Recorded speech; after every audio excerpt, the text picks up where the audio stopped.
A coup d'état. Two words that have shattered nations, toppled leaders, and forever rewritten history. But how does a coup actually work? What are the hidden steps behind the scenes? Democracy is not a fortress, it's a conversation, a fragile agreement, and sometimes all it takes is one voice, amplified by discontent, to shatter it completely. Tonight we explore a chillingly plausible scenario, a fictional drama set in the heart of South America. In our story, Brazil teeters on the brink. The nation is a powder keg of political division and economic despair. And into this vacuum steps a figure of immense charisma and dangerous ambition. A populist strongman known only as the Colonel from the Sertão. He doesn't just want to win an election, he aims to dismantle the very foundations of the republic, challenging democracy itself. Every coup, whether real or imagined, follows a disturbingly familiar script, a playbook for dismantling a nation from within. The first chapter is always the same: crisis, not just a single event, but a perfect storm of failures. In our scenario, Brazil is suffocating. The economy is in a freefall with currency becoming worthless paper. But the economic rot is just a symptom of a deeper disease, a crisis of faith. Years of political scandals have hollowed out trust in every institution. The government is paralyzed by infighting, unable to offer solutions, only blame. On the streets, hope curdles into resentment. It's in these deep systemic cracks, the despair of an unemployed father, the anger of a student with no future, the cynicism of a populace that feels abandoned, that the seeds of a takeover find fertile ground. Without this widespread sense of breakdown, a coup has no oxygen, no justification. It needs a nation on its knees. With the stage of crisis set, the second act begins, the narrative. This is the war for the mind. The would-be leader, our colonel, doesn't just criticize the government, he wages a relentless campaign to delegitimize it entirely. He crafts a powerful, seductive story, a story of betrayal. He tells the people that their suffering is not a result of complex economic forces, but a deliberate act of a corrupt, globalist elite. That the democratic process is a sham, a rigged game designed to keep the powerful in power. He labels his opponents as enemies of the state, traitors, and criminals. This message is a firestorm, amplified 24/7 across a sophisticated network of social media channels, sympathetic news outlets and messaging apps. Fleets of bots spread disinformation, turning neighbors against each other. Viral videos, expertly edited, twist reality. He positions himself not as a politician, but as a savior, the one man strong enough to purge the sickness and restore national pride. He convinces millions that the only way to save democracy is to temporarily suspend it. But words and popular anger are not enough to topple a state. That requires force. The third and most critical element, the military. No guns, no power. A coup plotter without the allegiance of the armed forces is just a protester. Securing this allegiance is a delicate, clandestine operation. The colonel, himself a former military man, speaks their language. He appeals to their code of honor, their patriotism, their deep-seated belief in order and discipline. He paints the civilian government as weak, decadent, and incapable of defending the nation's sovereignty. He holds secret meetings with sympathetic generals, promising them a restored sense of purpose, increased budgets, and a seat at the table of power. He exploits rivalries within the officer corps, promoting his allies and quietly sidelining those loyal to the Constitution. It's a shadow dance of promises and threats, convincing the guardians of the state that their ultimate duty is not to the flawed government of the day, but to the very soul of the nation, a soul that he claims only he can save. Then comes the moment of truth. The fourth phase, the strike. It happens not with a bang, but with a chilling, coordinated silence. In the pre-dawn hours, the plan is executed with military precision. It is swift. It is surgical. The objective is to decapitate the democratic state before it can even react. Special Forces units, their allegiances now sworn to the new order, move on their primary targets. The presidential palace is surrounded, the president placed under protective custody, a prisoner in his own home. Simultaneously, troops storm the Congress building, sealing it off. But the physical seizure of power is only half the battle. The other half is controlling the flow of information. Communication towers are seized. The signals of independent television and radio stations are jammed, replaced by a single looped message announcing a state of emergency. Internet access is throttled or cut entirely. Key bridges, airports, and highways are blockaded. The capital city wakes up to find itself in a cage, its lines of communication to the outside world severed. Finally, with the state apparatus under control, the most precarious phase begins: Consolidation. A coup is never a single event, it's a process. The seizure of power is just the beginning. Now the colonel must win the peace. He appears on national television not in uniform but in a sober suit.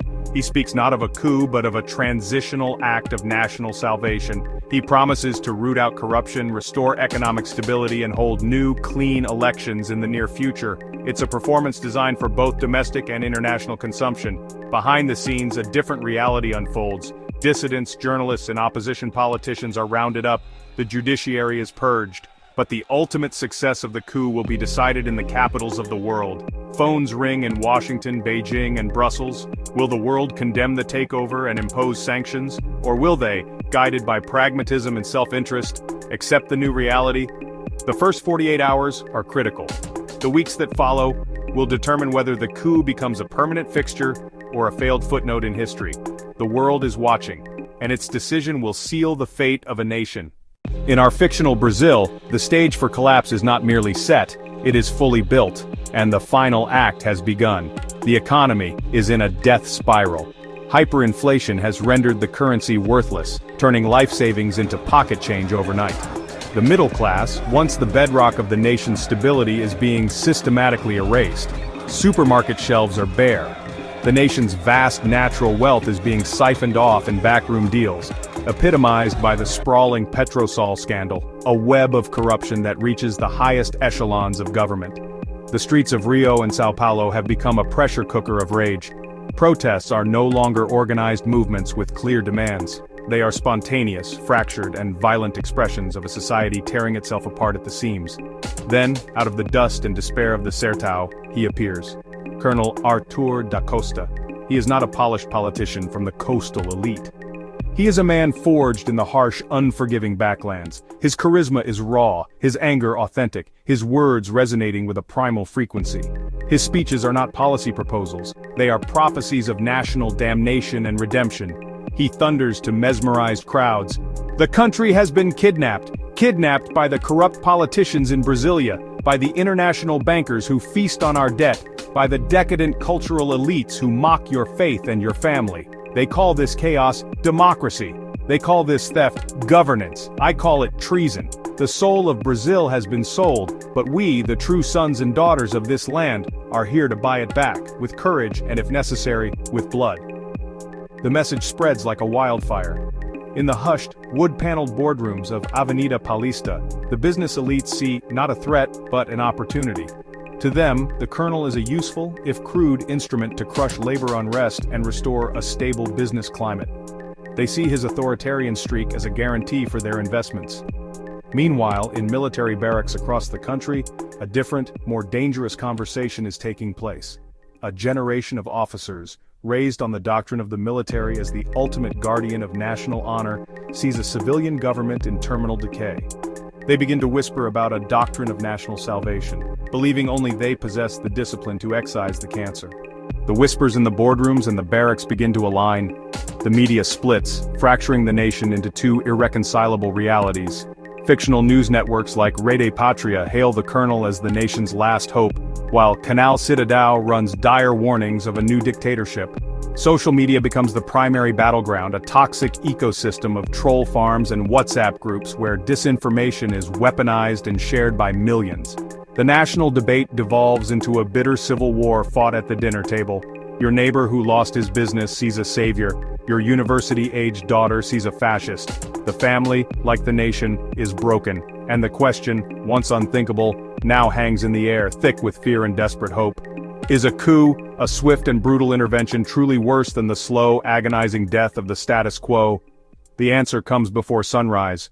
The move is executed with the swift, silent lethality of a predator. In the cold, pre-dawn darkness of Brasilia, elite armored units roll into the capital. There is no resistance. The operation is a masterpiece of modern coup plotting. Key targets are neutralized simultaneously: Congress, the presidential palace, the Supreme Court, and the headquarters of major broadcast networks. The palace guards simply lay down their arms. The state apparatus, hollowed out by political appointments and secret allegiances, doesn't fight back. It capitulates. The symbols of democracy are isolated and sealed off before the nation has had its first cup of coffee. At 6 a.m. on every channel, the regular programming is replaced by a single, stark image. Colonel da Costa, not in uniform but in a sober, dark suit, projecting an image of civilian authority. Behind him, the Brazilian flag. His voice is calm, measured, devoid of the fire from his rallies. This is the voice of absolute command. My fellow Brazilians, he begins.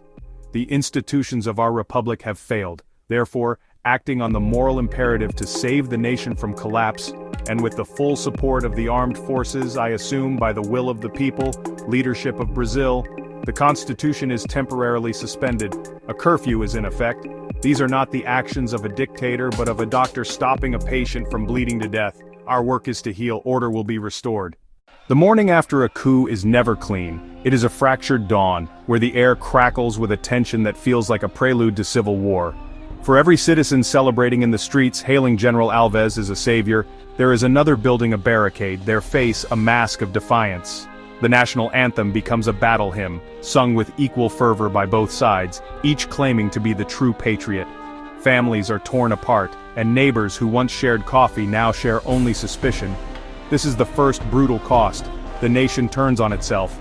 On the world stage, a calculated silence. The international community is paralyzed by strategic calculus. Ambassadors are recalled. Emergency sessions at the UN devolve into diplomatic theater, with carefully worded statements that condemn the unconstitutional change but stop short of using the word coup. Behind closed doors, the question isn't about democracy, it's about stability, resources, and geopolitical alignment. The nation is not just split, it is isolated, a pariah state in waiting, its fate debated by foreign powers who see it not as a people, but as a square on a chessboard. A coup is more than a political event, it is a societal trauma, a storm that doesn't just pass. It rips up the foundations of a nation, poisoning the well of public trust. The police are no longer protectors but enforcers, the courts no longer arbiters of justice but instruments of the state. The economy freefalls as investment vanishes. The brightest minds flee, creating a vacuum of talent and hope that can take generations to refill. These are the scars that don't fade, a legacy of fear and division etched into the national psyche. The story of General Alves, of this crisis in Brazil, is a work of fiction, a narrative we constructed, but do not be mistaken. The playbook is real. The anatomy of this power grab is a blueprint, used time and again. The slow erosion of democratic norms, the deliberate stoking of social division, the co-opting of the judiciary and the military, the control of information, the creation of a crisis that only a strong man can solve. These are not plot points. They are the documented historical steps on the road to authoritarianism. The greatest lie authoritarians tell is that democracy is weak. The truth is democracy is resilient, but it is not invincible. It is a garden that must be tended, not a fortress of stone. It requires more than just voting, it requires our constant vigilance. It demands we challenge disinformation, engage in difficult conversations with respect, and hold our leaders accountable. It can fall anywhere. The moment we believe it can't happen here is the moment the ground softens beneath our feet. Democracy is not a spectator sport. It lives or dies by the conviction of its people to defend it every single day.